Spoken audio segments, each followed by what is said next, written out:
actual sincere questions. Thank you.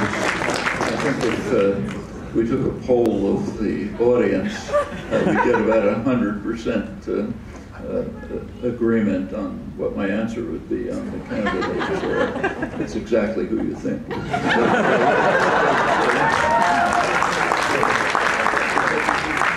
Because we have a chance of, I'm kind of amazed by how much success he's had. And it's kind of striking that he's being described as a kind of a radical extremist. Actually, Sanders's views would not have surprised Dwight Eisenhower.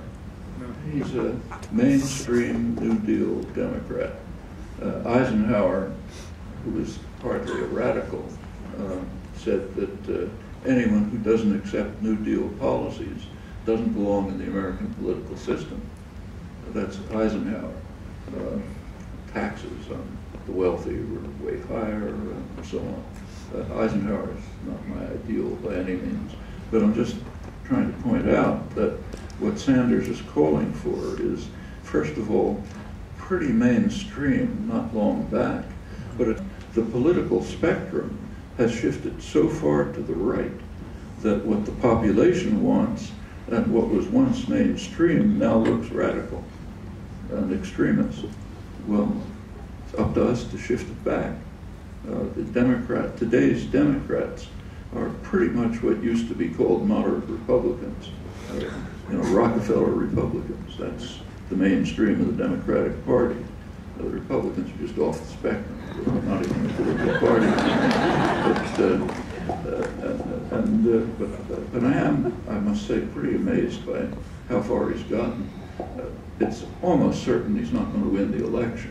But even if he did win the election by some miracle, he could do almost nothing unless there was mass popular support for the policies that he wanted to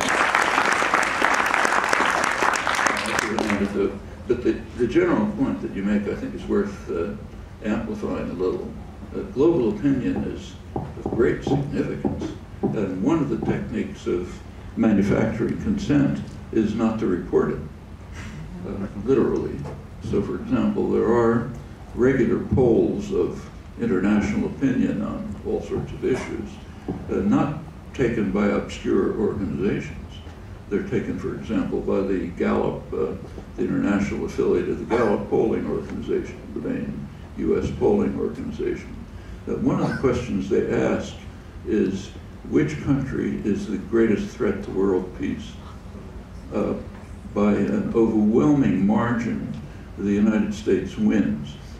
Second is Pakistan, way down below, and that's inflated by the Indian vote, of course.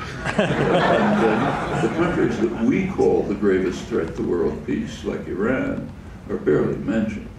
Well, how many of you read this in the newspaper? Basically zero. It wasn't reported.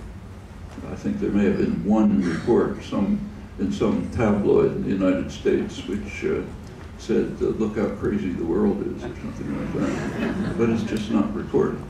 A couple of weeks ago, there was a poll taken among young people in Iraq, Yemen, a couple other countries, I forget which, maybe Pakistan. It turned out about 90% hate the United States. Why? Well, there are reasons for it. Do Americans know about this? Very little. I mean, it's not that the editorial boards of the newspapers can't read the Gallup polls. No, they can't. It's just this is not the kind of information that would be good for people like us to know. You can find it with great effort. It's an open, free society. They're not going to kill you for saying it or for repeating it, but it's not known to the general public. And it's important. We should ask ourselves, we should be concerned about the fact that 90% of young people in the countries we theoretically liberated hate the United States. Where do you think ISIS comes from? We should ask why overwhelmingly the population of the world regards the United States as the gravest threat to world peace. I mean, are they crazy? Is there a reason? Is that something we do? Well, those are things that people like us should be concerned about. Where's it going to go? That's really up to you. It goes where people like you will direct it. We have plenty of opportunities to do things that can be, this film opened with a comment of mine about the 1930s being objectively much worse than today, but subjectively much more hopeful. And there was a reason for that. People were working together. They weren't just hating each other. They were organizing the CIO, carrying out sit-down strikes, fighting for civil rights, and so on, and doing it in unity. It was breaking down ethnic and racial barriers.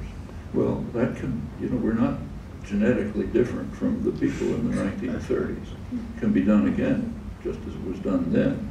And remember that at that time it was done after a period not unlike today, a period of very high inequality, harsh repression, destruction of the labor movement, much poorer society than today, many fewer opportunities. We can pick up the same thing and turn the current developments in that direction. But it's got to be done. It's not going to be happening by itself.